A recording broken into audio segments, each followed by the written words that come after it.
რაც შეეხება ჩვენს განცხადებებს, ჩვენთვის ძალიან მნიშვნელოვანი იყო რეაგირება იმ ვიზიტზე, რომელიც განხორციელდა როგორც ბრიუსელში, ასევე ბერლინში. რა თქმა უნდა, ჩვენთვის მიუღებელია ის, რომ დამნაშავეები სარგებლობენ თავისუფალი მიმოსვლის შესაძლებლობით ევროპის მასშტაბით და დამნაშავეებს, ისეთ ადამიანებს, რომლებიც არიან მხირებული უმძიმეს დანაშაულებში, ხვდებიან ბრიუსელსა და ბერლინში. ამაზე რეაგირება იყო აუცილებელი. მე შეგახსენებ, რომ ზურაბ ბადეიშვილი არის მსჯავრდებული არაერთი დანაშაულის გამო.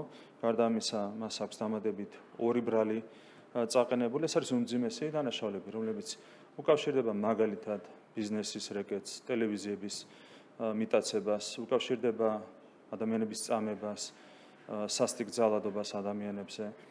ეს არის უმძიმესი დანაშაულები, როდესაც ასეთი ადამიანი არის დელეგაციის შემადგენლობაში ბრიუსელში, ბერლინში, ეს არის ჩვენთვის კატეგორიულად მიუღებელი. რა თქმა უნდა, ასეთი ფაქტები უარყოფითად აისახება საზოგადოების განწყობაზე ევროპული ბიუროკრატიის მიმართ.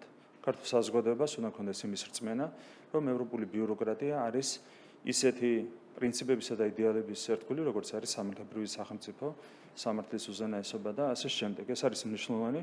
აქედან გამომდინარე, ჩვენთვის იყო უკიდურესად მნიშვნელოვანი რეაგირება ამ ფაქტზე, იქნება შესაბამისი კომუნიკაცია, როგორც ევროკავშირის, ასევე გერმანიის ხელისუფლების წარმომადგენლებთან, იმისათვის, რომ სათანადოდ გაირკვეს ეს საკითხი.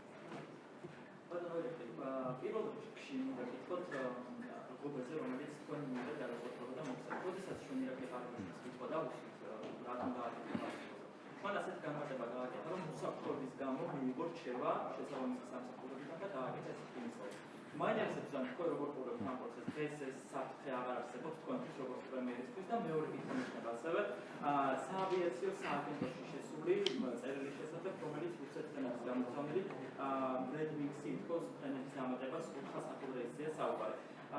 ეს წერილი იყო საავიაციო სააგენტოში შესული, თუმცა ამის მიუხედავად დება დავითაშულს პირადად მისწერეს ასევე წერილი.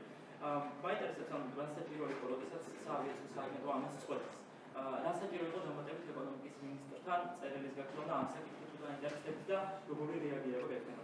თვითონაც დაადასტურა, რომ ეს წერილი მან ნამდვილად ხო, რაც შეეხება ღობის საკითხს, იყო მთელი რიგი სპეკულაციები ამ თემასთან დაკავშირებით. ყველაფერს აქვს თავისი პლუს-მინუსები, ღობასაც აქვს თავისი პლუს-მინუსები და ღობის არარსებობასაც აქვს თავისი პლუს-მინუსები. მე მქონდა კონსულტაციები, ბუნებრივია, მათ შორის სალოვანი უწყებების წარმომადგენლებთან, ვიდრე ამ გადაწყვეტილებას მივიღებდი. საბოლოო ჯამში მე მიმაჩნია, რომ ღობის არარსებობას აქვს მეტი პლუსი, ვიდრე მინუსი და ეს გახდა სწორედ ჩემი გადაწყვეტილების საფუძველი, ვიზუალურადაც არაჩვეულებრივად გამოიყურება დღეს ის ეზო, რომელიც არის კანცელარიის წინ. აქედან გამომდინარე, მე ვფიქრობ, რომ უპირატესობა უნდა მიგვენიჭებინა სწორედ ამ გადაწყვეტილებისთვის. ასევე იყო სპეკულაციები ხარჯებთან დაკავშირებით, თითქოს 200.000 ლარი გადაყარა სახელმწიფომ ამ ღობის ჯერ მონტაჟით და მერე დემონტაჟით, რაც არის აბსოლუტურად არასწორი. ერთადერთი დამატებითი ხარჯი, რაც ჰქონდა, ეს იყო ღობის მონტაჟისა და დემონტაჟის ხარჯი, რაც შეეხება თვითონ კონსტრუქციას, ეს არ დაიკარგება, ერთ-ერთ ობიექტს, საგანმანათლებლო ობიექტს გადაეცემა. უახლოეს მომავალში შესაბამისად 200.000 ლარის, ასე ვთქვათ, გაფლანგვა არის აბსოლუტურად ყალბი ინფორმაცია, რომელიც ვრცელდებოდა ამ ყველაფერთან დაკავშირებით. რაც შეეხება ფრენების საკითხს, ეს არის ტექნიკური საკითხი, რაზეც კიდევ უფრო დეტალურ განმარტებას გააკეთებს ბუნებრივია ეკონომიკის მინისტრი, თუმცა არის არსებითა ტექნიკური საკითხი, ეს არის ჩვეულებრივი რუტინული საკითხი, რომელიც იყო გადასაწყვეტი, შესაბამისად ეკონომიკის მინისტრმა მიიღო ის გადაწყვეტილება, რომელიც მას უნდა მიიღო. კომპანია პოსტევი ნუცაკოროშნაძე ბატონო ირაკლი ბოლო დღეების განმავლობაში ჩვენ ვნახეთ რომ ოპოზიცია გაერთიანებული არის ფასების ირგვლივ აპელირებენ სარსურსათო ფასებს და ასევე გავრცელდა ინფორმაცია და შეგვიძლია ვთქვათ რომ აქტიურად მიმდინარეობს საუბარი ამაზეც რომ ოპოზიცია ფასებზე საუბრით ცდილობს LGBT პროპაგანდაზე საკუთარი პოზიციებისაგან თავის არიდებას როგორი არის თქვენი შეფასება? აქცენტების გადატანის ცდილობა აშკარად არის. რაც შეეხება ფასებს, საქართველოს სტატისტიკის ეროვნული სამსახური აქვეყნებს სამხარობლო ფასების ინდექსს, რომლის მიხედვითაც არის 66%-იანი ზრდა 2012 წლის შემდეგ. აქაც იყო მანიპულაციურად ქვეყდებოდა გარკვეული ციფრები. სინამდვილეში არის 66%-იანი ზრდა სამხმარებლო ფასების ინდექსში 2012 წლის შემდეგ, რაც არის ერთ-ერთი ყველაზე კარგი მაჩვენებელი, ან დაბალი მაჩვენებელი, თუ ჩვენ გადავალებთ თვალს იმ მონაცემებს, რომლებიც არის სხვადასხვა ქვეყანაში, მათ შორის ევროკავშირის წევრ ქვეყნებში, ამერიკის შეერთებულ შტატებში, მეზობელ ქვეყნებში და ასე შემდეგ. მე შეგახსენებთ, რომ ამ პერიოდის განმავლობაში ჩვენ გამოვიარეთ ორი კრიზისი. ერთი იყო სავალუტო და ეკონომიკური კრიზისი, რომელიც დაემთხვა უკრაინის პირველ ომს, ეს იყო 2015-16 წლები, მაშინ იყო მათ შორის ინფლაციის, დევალვაციის მაღალი მაჩვენებელი და მეორე ეს იყო კოვიდთან დაკავშირებული კრიზისი, როდესაც დაფიქსირდა ინფლაციის მაღალი მაჩვენებელი მთელი მსოფლიოს მასშტაბით, არა მარტო საქართველოში. ამის მიუხედავად ჩვენ მოახერხეთ და შევინარჩუნეთ 66%-იანი მაჩვენებელი, რაც გავიმეორებ, არის საუკეთესო, ერთ-ერთი საუკეთესო ჩვენს რეგიონში, სამეზობლოში, კონტინენტზე და მსოფლიოს მასშტაბით. აქედან გამომდინარე ის მონაცემები, რომლებიც ქვეყნდება, თავისთავად არის მანიპულაციური და შეგვიძლია კიდევ უფრო დეტალური პასუხი გავცეთ ამ სპეკულაციებს, რომლებიც ვრცელდება. ოპოზიცია დღემდე თავს არიდებს საკუთარი პოზიციის დაფიქსირებას იმ კანონპროექტთან დაკავშირებით, რომელიც მზადდება საპარლამენტო უმრავლესობის მიერ.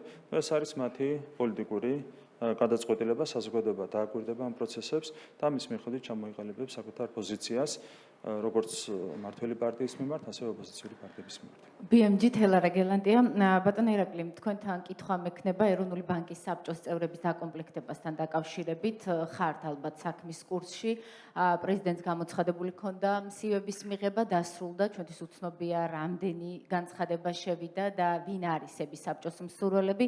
ერთი არა წერია ორგანულ კანონში ეროვნული ბანკის შესახებ, რომ ეს არის მხოლოდ და მხოლოდ პრეზიდენტის დისკრეცია წარადგინოს, მაგრამ მეორეა რეალობა და ფაქტი, რასაც ვხედავთ ხოლმე, რომ მართველი ძალის ფილტრის გარეშე პარლამენტში შანსი არ აქვს ფაქტობრივად სალომე ზურაბიშვილის მიერ წარდგენილ კანდიდატებს გახდნენ ების საბჭოს წევრები.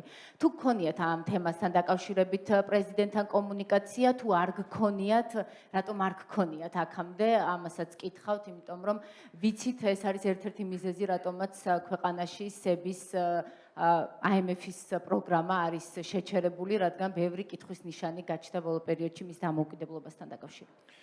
საქართველოს კონსტიტუციის თანახმად კანდიდატებს წარადგენს პრეზიდენტი, ამტკიცებს პარლამენტი. ეს ნიშნავს იმას, რომ როგორც ერთ ისე მეორე ორგანოს აქვს საკუთარი ექსკლუზიური უფლებამოსილება, ერთს აქვს წარდგენის უფლებამოსილება, მეორეს არჩევის უფლებამოსილება. ეს ნიშნავს იმას, რომ საკითხები უნდა გადაწყდეს კონსულტაციების რეჟიმში. როდესაც ორი ორგანო ერთობლივად იღებს გარკვეულ გადაწყვეტილებას, ასეთ დროს აუცილებელია კონსულტაციები.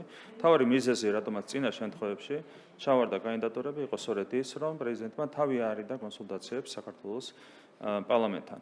არ ვიცი რა იქნება მისი პოზიცია ამ შემთხვევაში, კონსულტაციები არის საჭირო იმისათვის, რომ ორი ორგანო შეთანხმდეს.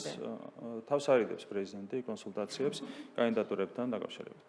აქედან გამომდინარე, ნახოთ როგორ გაგრძელდება ეს პროცესი, ნახოთ როგორ იქნება კანდიდატები. პარლამენტი იმოქმედებს, რა თქმა უნდა, საკუთარი უფლებამოსილების შესაბამისად, საკუთარი კონსტიტუციური უფლებამოსილებისა და პასუხისმგებლობის შესაბამისად, დანარჩენი დამოკიდებულია მათ შორის სავალუტო ფონდის წარმომადგენლობასთან თუ გქონიათ პრემიერის რანგში კომუნიკაცია, ან თუ აპირებთ, როგორც ვიცით, მარტში მისია ისედაც ჩამოდის. ჯერჯერობით არა, თუმცა დაეგმილია ვიზიტი და თუ იქნება სურვილი, რა თქმა უნდა, შედგება შეხვედრა. იგი ჩვენთვის, რა თქმა უნდა, ჩვენთვის არის, რა თქმა უნდა, მნიშვნელოვანი პროგრამის აღდგენა, ამისთვის ყველაფერი გაკეთდება და დანარჩენი ნახოთ გვექნება კონსულტაცია. სურა პეტროსიანი ტელეკომპანია მთავარი არხი, ბატონო ირაკლი, იგეგმება თუ არა კიდევ დამატებითი ცვლილებები, ვინაიდან ეს არის უკვე მეორე შეცვლილი მინისტრი და სხვა პერიოდში ვრცელდებოდა ინფორმაცია, მათ შორის შესაძლებლობაზე იუსტიციის სამინისტროში და ასევე საგარეო საქმეთა სამინისტროში, ადასტურებთ ამას თუ არა და შეიძლება თუ არა ველოდოთ მსგავს ცვლილებებს. ეს ერთი კითხვა და მეორე დღეს გავრცელებულ განცხადებაზე მთავრობის ადმინისტრაციის მხრიდან ევროკავშირის მისამართით, ფიქრობთ თუ არა, რომ ეს შეიძლება აღიქმებოდეს მათ შორის როგორც მორიგი შეტევა დასავლეთზე. რაც ხომ მინისტრებს, ყველა მინისტრი მუშაობს ძალიან კარგად, მათ შორის ის მინისტრები, რომლებიც თქვენ დაასახელეთ, საგარეო საქმეთა მინისტრი, იუსტიციის მინისტრი, აქედან გამომდინარე, რა თქმა უნდა, არავითარი საკადრო ცვლილებები დაგეგმილი არ არის. რაც შეეხება განცხადებას, რომელიც უკავშირდებოდა ადეიშვილის ვიზიტს ბრიუსელში, მე ფიქრობ, რომ სწორედ ადეიშვილის ვიზიტი ბრიუსელში არის თავდასხმა ევროპულ ღირებულებებზე. მათ შორის სამართლის უზენაესობის, სამართლებრივი სახელმწიფოს პრინციპებზე. აქედან გამომდინარე ჩვენ გამოვხატეთ ის პოზიცია, რომელიც აუცილებლად უნდა გამოგვიხატა. ტელეკომპანია მაესტრო ნინო გოგიშვილი დაახლოებით რამდენიმე საათში გახდება ცნობილი მელია გვარამიას პოლიტიკური განაცხადი. ზოგადად რა შანსები აქვს ნაციონალური მოძრაობის ორ ყოფილ წევრს წინა საარჩევნო და არჩევნების დღეს? ნუ პრინციპში იქნება რამდენიმე 2 და 3%-იანი ოპოზიციური პარტია, რაც გვაძლევს კარგ სურათს. საბოლოო ჯამში ჩვენი ამოცანა არის საკონსტიტუციო უმრავლესობის მიღება და ეს პროცესები, რომლებიც ვითარდება, გულისხმობ 2 და 3%-იანი პარტიების შექმნას, ჩვენ გვიზრდის იმის შანსებს, რომ მივიღოთ საკონსტიტუციო უმრავლესობა საქართველოს პარლამენტში. აქედან გამომდინარე, დავალოდებით მოვლენების განვითარება, შეერჯერობით ტენდენცია არის კარგი. იქნება არაერთი 2%-იანი, 3%-იანი პარტია.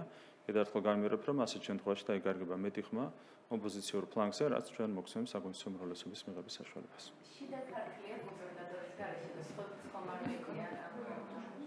სხვა თავად მიიღო გუბერნატორმა გადაწყვეტილება, სხვა ცვლილებები ამ ეტაპზე არ იგეგმება, აქაც უახლოეს მომავალში დასახელდება კანდიდატურა, ეს არის მდგომარეობა. მადლობა.